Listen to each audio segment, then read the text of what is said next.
Next up, Alex Healing. Alex is one of our leaders in the security practice. Robert introduced him earlier today, and he's going to talk to us in more depth what we do in terms of AI in security. Alex, over to you. Thanks a lot. Cheers. Good afternoon, everyone. So I'm Alex. I look after the cyber defense program in BT Research. I just want to start with sort of seeing, sharing how we see AI in security, and really the area I focus on is the top left there. So how we're using AI to help us defend the network for ourselves and our customers, of course. But just want to touch on the other areas, which may have been mentioned slightly earlier on. So weaponized AI, very much related to the cyber defense, because that's what we're up against, right? Ever-increasing sophistication of attacks, more and more using AI to actually carry out those attacks, right? Automated spear phishing campaigns being one example. Vulnerable AI, we've heard about some of the vulnerabilities that AI has intrinsically already. Those, of course, are really important when we're using AI to defend our networks. We need to understand what vulnerabilities exist and mitigate them. And that's what secure AI is all about. How do we engineer AI systems that are secure, that we can rely on? But also, how do we ensure that we use AI systems in a secure manner, that we don't compromise privacy, for example? So obviously you had mention of GDPR, of course. So I don't think I need to preach to the converted. I think we all understand the seriousness of the security problems we're up against. We're going to see more and more stuff like this in the media, I'm afraid. This was an example of a ransomware attack in summer 2017, which was pretty big for ransomware. This affects people's lives, right? NHS was affected the same year by WannaCry. And here we see one particular motivation maybe for carrying out an attack like that, maybe making some money. This particular attack didn't make much money at all because that was shut down almost immediately. There are other motivations, of course, just disrupting service, causing havoc, making a name for yourself as a hacker, or, at a much larger level, corporate espionage, nation-state warfare, essentially. So a number of different reasons why we might see attacks and a lot of sophistication that's ever growing. How do we tackle that? Well, we look at the data. Right, this is just an example of one of the data sources my team draw on a lot of the time, basically metadata about what's going on in the network. This is NetFlow data. Right, you can take it off switches, off routers. We want to get our hands on anything we can in order to understand what patterns might exist in the data, in order to understand what threats might be there. There's a few challenges here. One is it's not very pretty. I've tried staring at this. I can't see the patterns, particularly if you speed it up to real scale. So the scale that we're deploying both internally for our own monitoring and also for some of our customers, you're in the order of about 10 million events like this per second.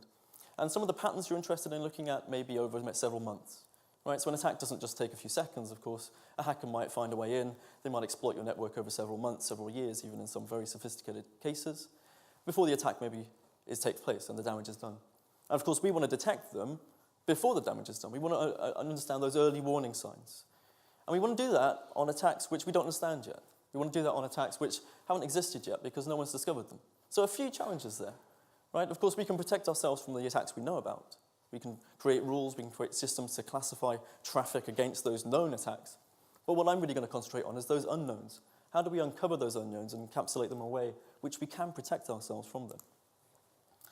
Visualization of that kind of data can help. Right? This is a tool we rolled out into operations a number of years ago that my team developed called Saturn. It was all around basically taking data sources like that matrix-style log flying across the screen and make them more visual.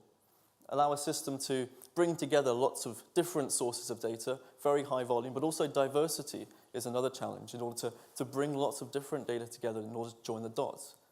Bring them together in a way that analysts can work with them very easily, explore those very large data sources, build visuals, correlate them across maybe different parts of the network, maybe different types of data, and basically make sense of what's going on.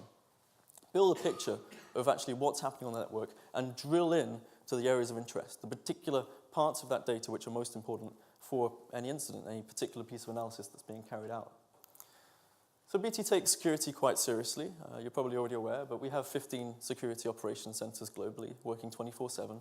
And these are the people in the operations centers that use the tools like Saturn to basically speed up their ability to monitor for threats that they know about and new threats as well. The feedback I've received has been, well, they're able to do things a lot faster with tools like that we supply them, and I'll come on to the AI aspect of that very shortly. But the flip side is that, well, even with the power of visualization and very flexible, interactive exploration of data, there's more that could be done. And the reason is they've got a ton of data, and they don't always know what they're looking for.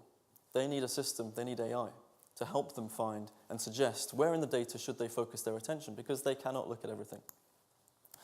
So visualization helps, but that's an example of what I like to call a ridiculogram. It might look visually appealing, but it's useless because it doesn't have a narrative. It doesn't have an insight for analysts, at least from the outset like that. And that's one we've created, by the way. That's not, I've taken someone else's and scathing review of it. But no, that's something we created with a new tool that I'm going to show you in a minute. The point is, visualization is very important, but not on its own. AI can really help elicit those patterns that are most interesting. And so this is an example where we've used a piece of machine learning we've developed over a number of years to cluster the data in different ways. The view you see on the right there is a clustering view inside the Saturn tool. And within that, you get a different view on the data. This is looking across many, many dimensions of the data that might exist. The IP addresses involved, the ports, the times involved, the connectivity of those particular devices at a particular time. All of these considerations can be taken into account simultaneously using machine learning, something that we can't do very easily as people. And what you get there is a picture of what that looks like, a picture of how the data could be structured differently according to the machine learning model. What's interesting here is we're not looking for known threats, we're looking for new stuff. We want to find any significant pattern of data that could be a threat. And so the AI doesn't know what it's doing. It literally has no idea. It hasn't been trained to look for particular threats. It's just trying to segregate that data in different ways to basically allow analysts a way in, a quick and easy way in to explore what those mean. So the analyst can very quickly, in a single click, say, well, what is that big cluster in the middle? And understand it using different visualizations in conjunction, that actually those big blobs in the middle that's sort of the normal traffic. I don't need to worry about that today.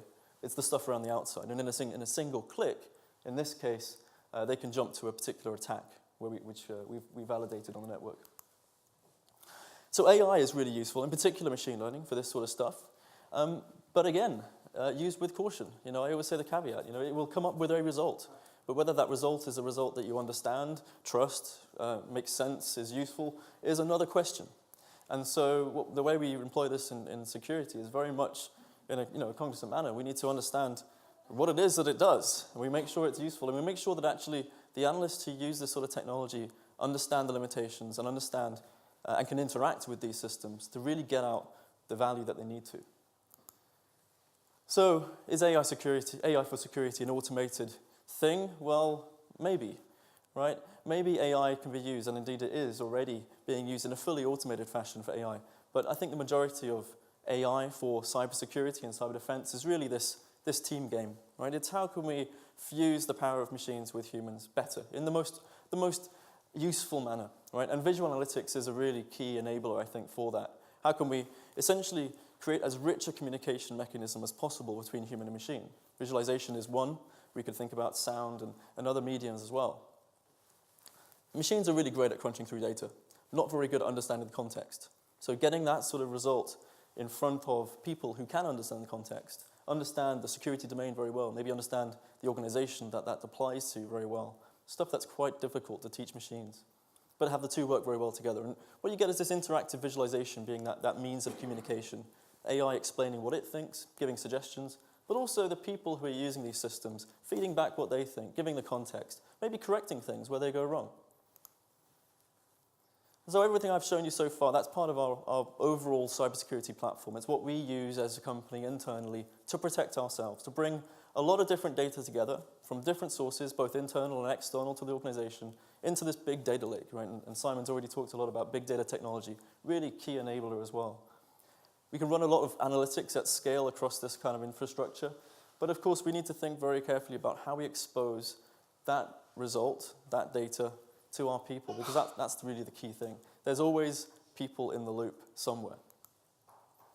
I want to talk to you a bit about some of our newer technology we're working on in the labs.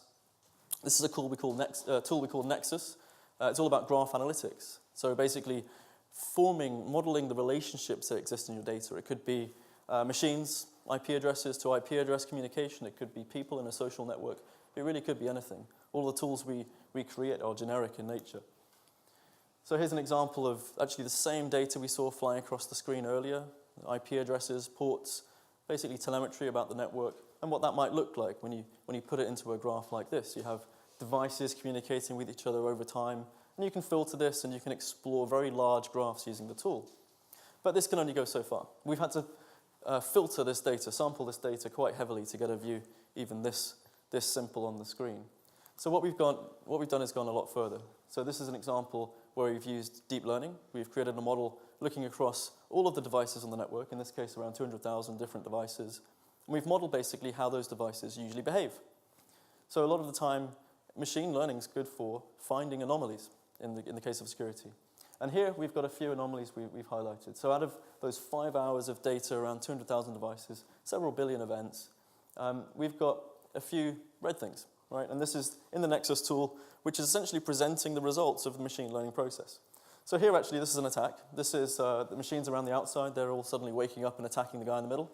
That's a bit of a problem. That's a botnet where we had an infection for several weeks. It did nothing, but suddenly in a few minutes of time, these machines behave differently. That's why it was flagged, and we can catch it within minutes. The red ones at the top, that's an interesting one because it's a false positive. We will always have false positives. AI will get things wrong, and we need interfaces like this to understand that as quick as possible and to make sure we don't automate everything, because had we disconnected those machines, that was a pretty critical database, which was just happening to make a backup which didn't fit the model. It was an anomaly. It was maybe suspicious, but in this case, not a malicious event at all. And that's really the challenge. How do we distinguish between suspicious and malicious? Different data source here, Bitcoin traffic, or transactions rather. So looking at the blockchain responsible for the Bitcoin network. This was interesting, particularly in the summer 2017.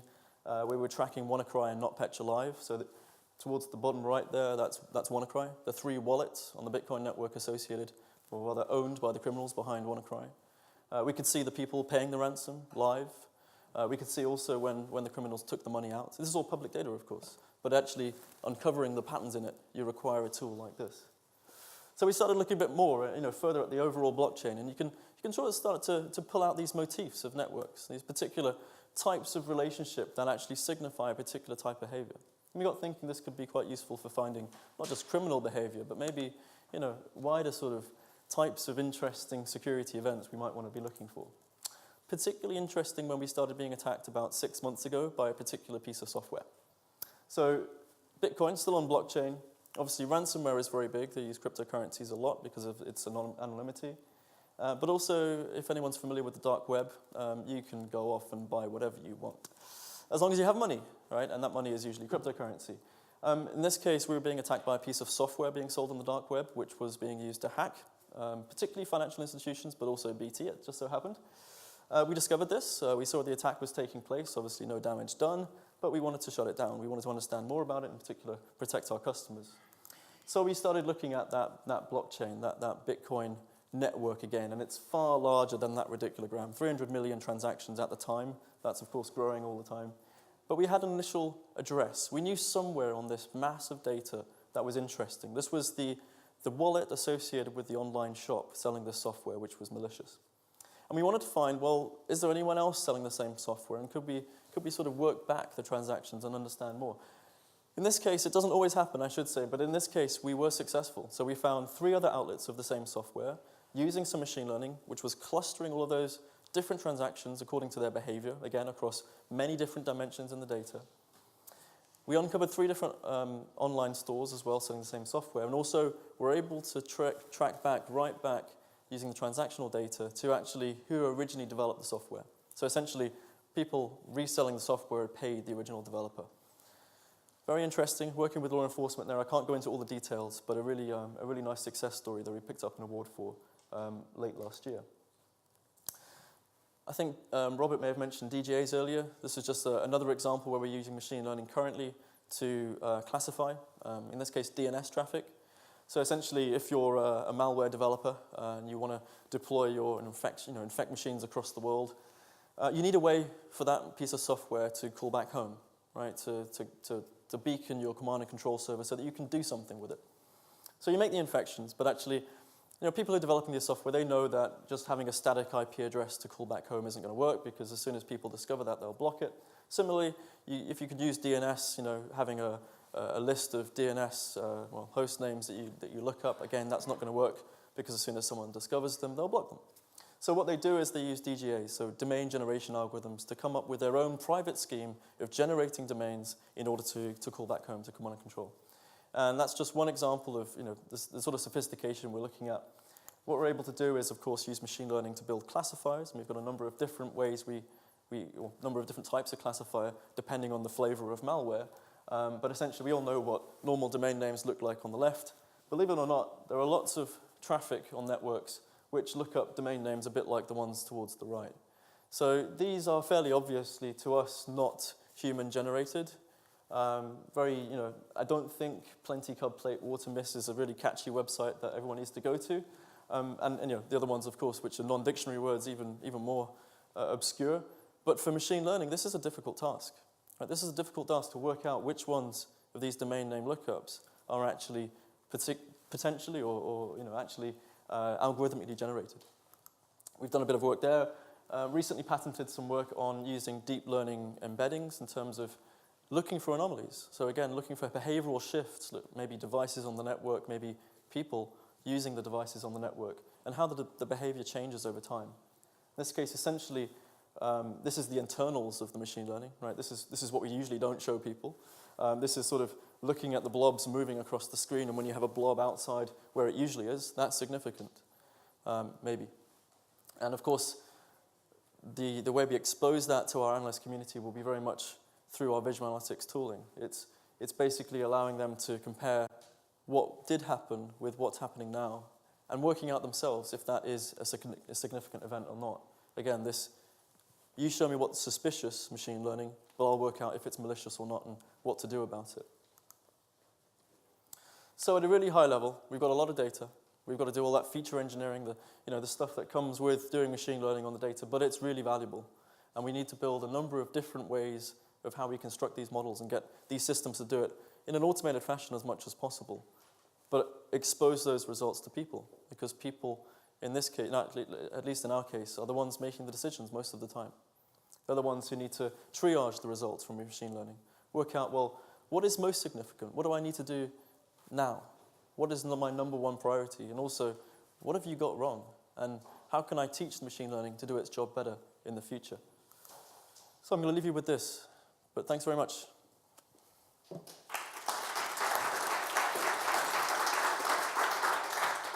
Thank you, Alex. Any quick questions for Alex? We can pick them up otherwise at the panel later on. Okay, otherwise, quick polling question. To what extent is the organization building its own AI systems? So, not at all. Are you integrating vendor-based AI capabilities with your own systems? Or are you customizing vendor AI capabilities, but for particular application only? Or are you building own AI capability right from the scratch in-house? So are you taking more of a DIY approach? So quick A, B, C, or D.